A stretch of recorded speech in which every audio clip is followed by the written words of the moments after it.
This is a first generation CT MIDI Festool vacuum. It's a nice vacuum, but the first generation was prone to breaking this piece right here that they refer to as the hose garage. I looked around on YouTube when I purchased my replacement part and I couldn't find anybody explaining how to replace it.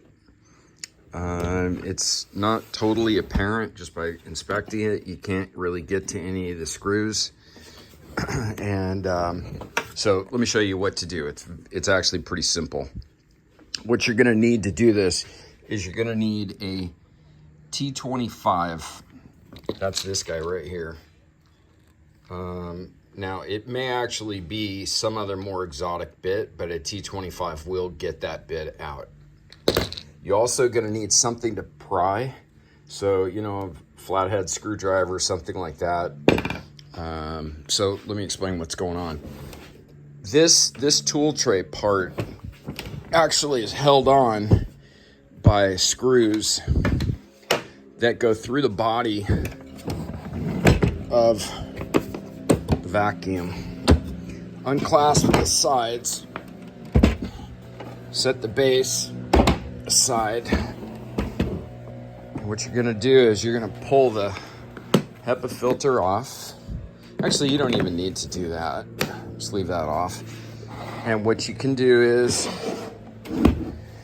turn the vacuum upside down and use some setup like this with a T25 bit or just a long T25 bit and get out these 4 screws.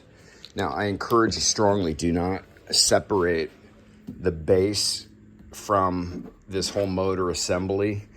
It's kind of a pain to get it back together. Don't ask me how I know that. So all you have to do then is turn it, just take those 4 screws out. Those screws go all the way from here, all the way through the body and screw in the top.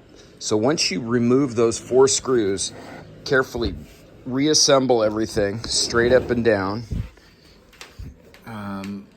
But, you know, obviously you don't want this getting in the way.